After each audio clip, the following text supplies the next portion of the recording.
días, mi nombre es Daniel Andrés Rodríguez Reyes, soy estudiante de la institucionalidad de la carrera de Administración. Bien, y en esta oportunidad vamos a entrevistar a un personal con experiencia profesional del área de la salud mental, ¿sí? Ok, bien, ¿cuál es su nombre, edad y profesión? Hola, buenas tardes, buenos días con todos. Mi nombre es Sara Rodríguez, tengo 39 años, soy psicóloga, egresada a la Universidad Antonio Nariño de Colombia y tengo una maestría en psicología clínica de la Universidad Peruana Cayetano Heredia. Muy bien, Sara. Bien, ¿cuándo fue la última vez que ejerció su profesión y desde cuándo la ejerce? Bueno, la última vez es hoy, de por sí estoy trabajando. Atiendo consultas, soy psicóloga clínica, entonces de por sí he estado trabajando desde hace, bueno, me gradué en el 2008, empecé con prácticas profesionales desde un poco antes, pero ya propiamente dicho, podría decirse que desde el 2009 estoy trabajando ya como psicóloga clínica. Ok, Sara, muy bien. ¿Por qué es importante la salud mental en el Perú? ¿Por qué es importante? Porque la salud mental, o sea, nosotros normalmente nos preocupamos mucho por la salud física, ¿cierto? Cuando nos duele una parte del cuerpo, sí o sí asistimos al médico, hacemos análisis, pero cuando empezamos a sentirnos mal, cuando empezamos a sentirnos tristes, cuando empezamos a tener problemas a nivel de nuestras relaciones, casi nunca podemos o nos damos cuenta de que necesitamos preocuparnos por nuestra salud mental, ¿sí? Entonces, es indispensable, así como nos preocupamos por nuestra salud física, empezar a darnos cuenta que nuestra salud mental es tan igual o incluso más importante que la salud física, porque muchos de los problemas físicos también están relacionados con nuestras emociones, con la forma en la que estamos afrontando la vida. Entonces, es supremamente indispensable para la vida de cualquier persona preocuparse por cómo te sientes, por cómo estás llevando los problemas del día a día. Bien, Sara. Bien, ¿qué tipos de problemas de salud mental existen en el Perú? Bueno, ahorita en este momento podríamos decir que existen muchísimos, muchísimos, pero dentro de los que más se encuentran o se ven con mayor regularidad son los trastornos del estado de ánimo, es decir, depresión, ansiedad y también algunos trastornos de tipo de comportamiento y algunos trastornos con relación a las conductas alimentarias, ¿no? Anorexia, bulimia, y el otro es la adicción a sustancias psicoactivas o de por sí en general a las adicciones. Ok, Sara, entiendo un poco de los problemas que se sitúa dentro de la salud mental. Bien, ¿cuáles son los problemas, digamos, de salud mental que atiendes actualmente? Bueno, la mayoría han sido por depresión y ansiedad, que son los que más se presentan y que se presentan en cualquier rango de edad, ¿no? O sea, que se presentan desde niños hasta adulto mayor. Entonces, son como los dos que más se presentan.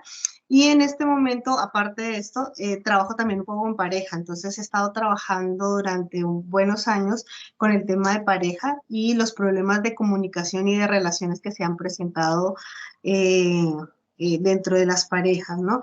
Y eventualmente trabajo con algunos casos de adicciones. Ok, bien, Sara. ¿Cuáles son los principales motivos del aumento de personas que presentan problemas de salud mental? Bueno, realmente no es que haya habido un aumento o lo podríamos decir de otra forma. Lo que pasa es que actualmente la gente ha tenido como, o sea, o ha estado presentando un poco más de conciencia y se ha estado preocupando un poco más por la salud mental, ¿sí? Antes, muy pocas personas hablaban sobre la salud mental y muchos de los problemas que se trataban, entonces, por ejemplo, eran como que, o sea, si estoy triste, si estoy deprimido, si tengo problemas de ansiedad, entonces lo veían como otras cosas y lo trataban como problemas más físicos, ¿no? Entonces lo trataban como cosas por dolores, por temblores y demás. Entonces, ¿qué ha pasado? Que la gente, a través de la información, a través de las campañas que se realizan, entonces como que se han empezado a dar cuenta de que muchas de las cosas, más que físicas, son emocionales y por eso es que ahora ha aumentado un poco la consulta, ¿sí? Ha aumentado un poco el que las personas se preocupen por la salud mental. Antes, por ejemplo, veíamos niños que tenían problemas de conducta y simplemente los disciplinaban, ¿no? Los castigaban, de pronto en algunos casos hasta los maltrataban, pero no se preocupaban tanto por cómo se sentían, ni el porqué de sus comportamientos, ni el porqué de cómo estaban reaccionando, ¿no? Entonces, era más como ese tipo de situaciones, ¿no? De fijarnos simplemente en lo actual. Entonces, más que un aumento en los problemas como tal, es un aumento en la conciencia y en que las personas ahora sí se están preocupando por su salud mental. Mm, muy bien, Sara, entiendo. Dentro de tu experticio, ¿cuál es el rango de edad que más has atendido a personas, ¿no?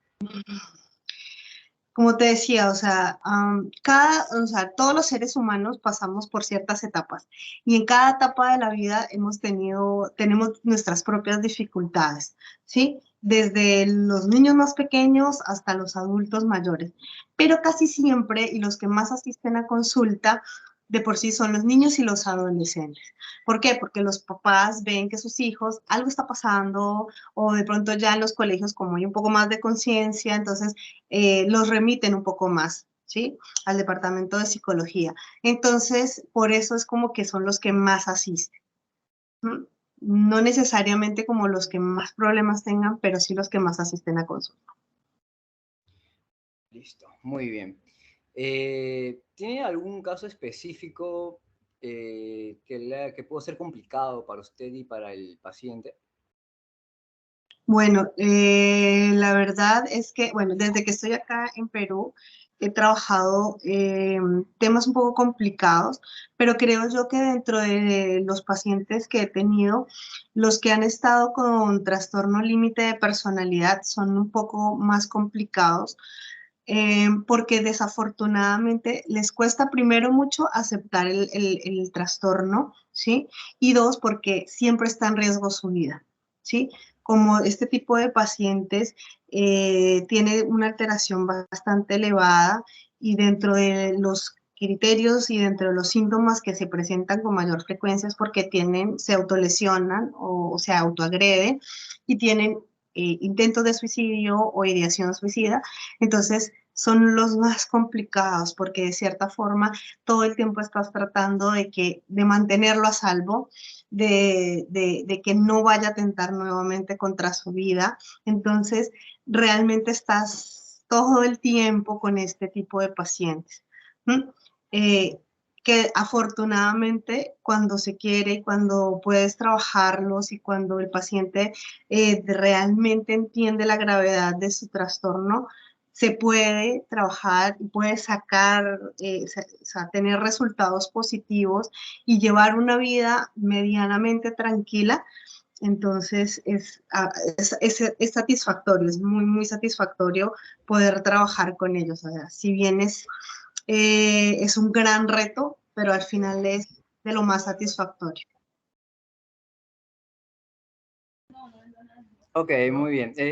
¿Los tratamientos psicológicos en el Perú son gratuitos o tienen algún costo?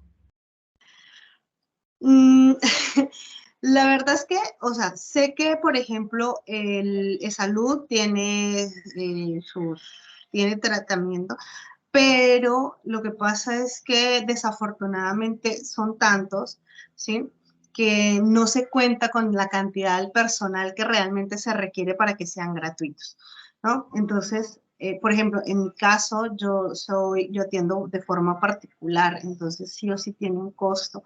En muy pocas instituciones, ¿no? Incluso, o sea, por ejemplo, si un paciente requiere que sea un tratamiento largo, difícilmente va a poder obtenerlo de una forma gratuita o de pronto en una clínica o en un hospital, ¿no? Por la cantidad de pacientes.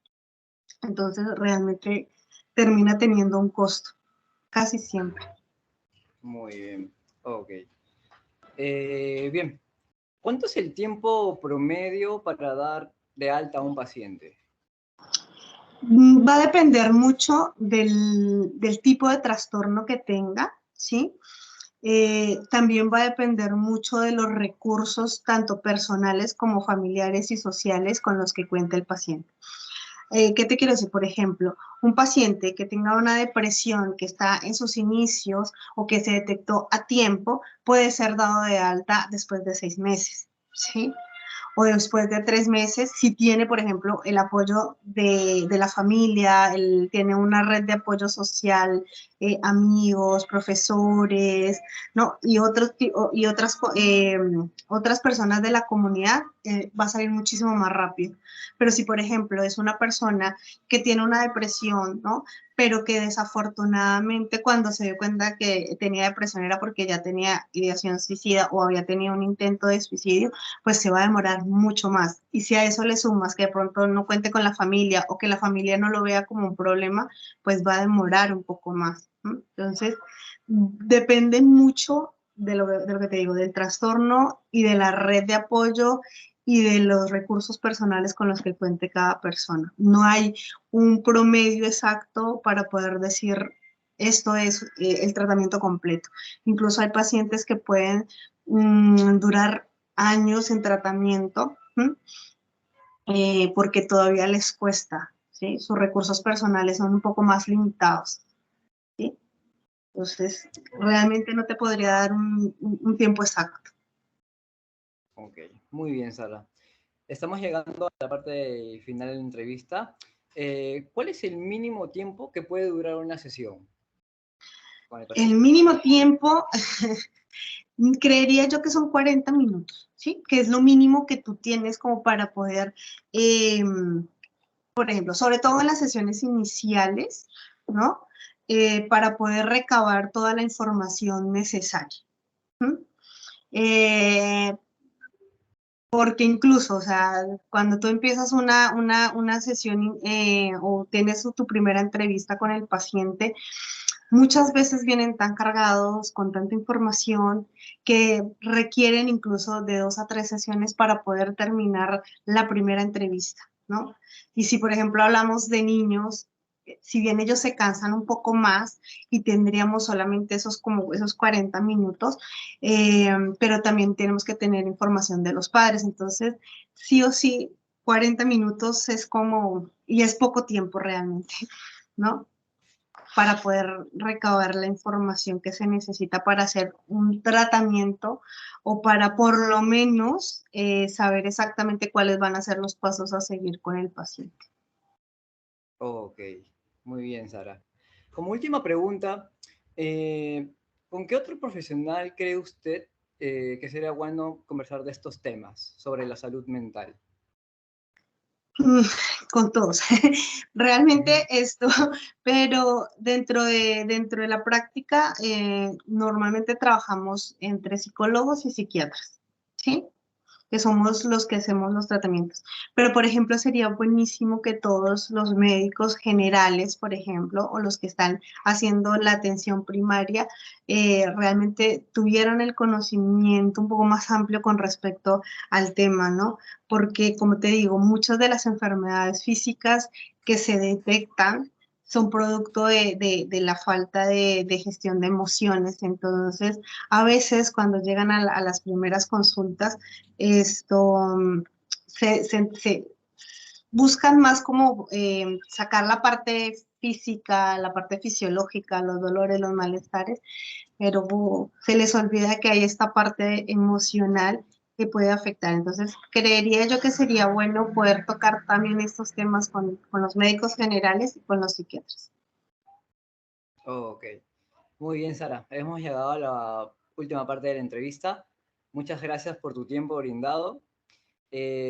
Post entrevista, quizás si tuviéramos alguna duda, podríamos comunicarnos contigo. Sí, claro, sí, con muchísimo gusto. Yo creo que este es un tema que no se puede limitar y que es necesario a veces ahondar un poco más. Entonces, claro que sí, con muchísimo gusto pueden contar con mi colaboración. De verdad es un gusto poderles ayudar y poder aportar un poquito para que todos empecemos a hablar de la salud mental y de la importancia que tiene para todos. Ok, listo, Sara. Esto sería todo. Muchas gracias y hasta otra oportunidad. ¿Sí? Con gusto. Muchísimas gracias a ustedes.